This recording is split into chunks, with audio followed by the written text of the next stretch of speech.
Good day, I'm Stephen McHugh, and this is your JIS News for Monday, February 27, 2023.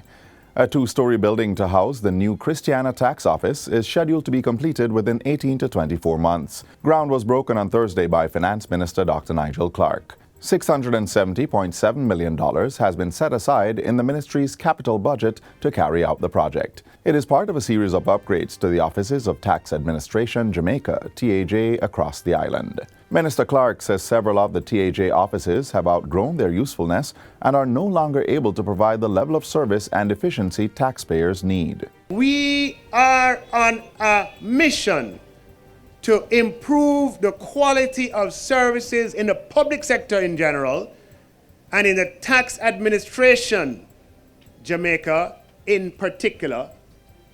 And we are going to approach it from multiple points of view, and a critical angle is going to be to improve the physical environment. Minister Clark encourages the TAJ to make the claims for such projects, assuring that the ministry will make space for the capital expenditure. Board Chairman of Tax Administration Jamaica, Paul Layler, says the agency has 10 building projects in the pipeline. The importance of these spaces from which we operate cannot be underestimated. We must not only make our locations comfortable and convenient, but the service provided must be efficient and the processes need to be seamless. Approximately 2,500 students are to benefit from the purchase of 2 school buses. The vehicles will be distributed to the Little Bay Primary and Infant School in Westmoreland and Old Harbour High School in St. Catherine. It is being facilitated under the Japanese Grassroots Human Security Project, and grant contracts for the purchases were signed last week. I am especially pleased to sign these important grant contracts. One for the amount of $73,038 or about 11 million Jamaican dollars for Old Harbour High School, and the other one for the amount of $73,904 or about 11 million Jamaican dollars for Little Bay Primary and Infant School. Expressing appreciation, Education Minister Favour Williams says it is in line with the ministry's expanded pilot school bus program. We spend about $350 million in transportation support for rural transportation, but I know we do not reach everyone in need. And I can see it as I travel across the length and breadth of rural Jamaica. And so this is significant for us here. I'm sure that the school community here also deeply appreciate this help. The 2 school buses are expected to increase the level of attendance. Minister Williams says similar interventions are targeted for approximately 121 high and 140 primary schools.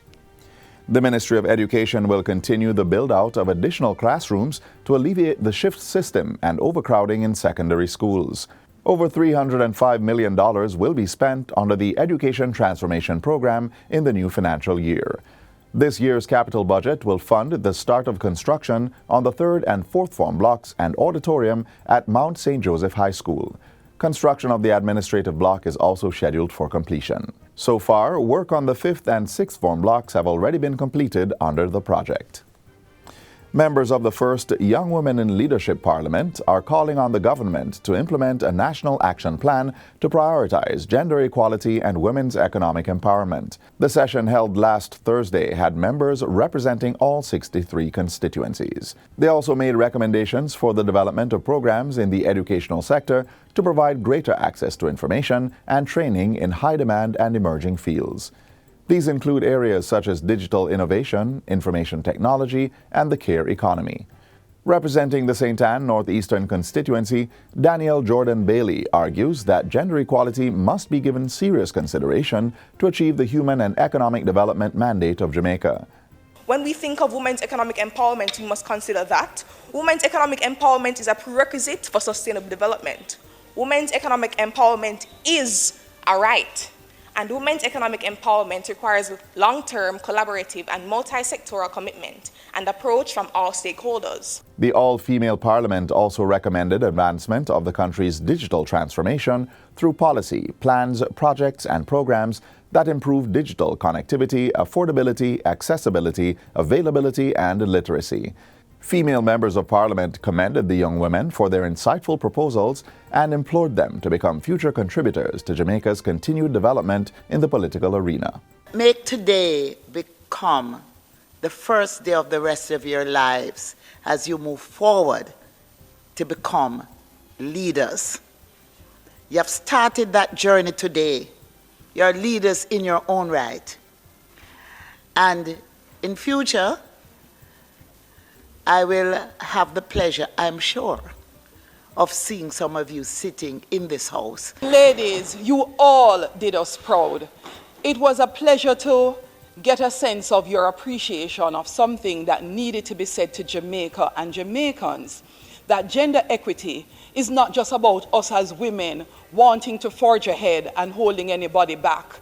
All the women in Parliament today as members gave a saying in various different ways. One hand can't clap. It requires, yes, it does require us as strong women, along with our men, to be able to make our communities, our families, and our country the best place in which to live. And finally, Prime Minister Andrew Holness led a special CARICOM mission to Haiti today. It comprised representatives from the Bahamas, Trinidad and Tobago, and the CARICOM Secretariat. The Jamaican delegation includes Minister of Foreign Affairs and Foreign Trade, Senator Kamina Johnson-Smith, and Ambassador Rocky Meade. While in the country, the special CARICOM mission held discussions with several important Haitian stakeholder groups. The French-speaking country has been at the center of several local and international discussions as gangs continue to create havoc on the island. Prime Minister Holness and his team returned to the island this evening. And that's it for JIS News Today. I'm Stephen McHugh. Thanks for watching.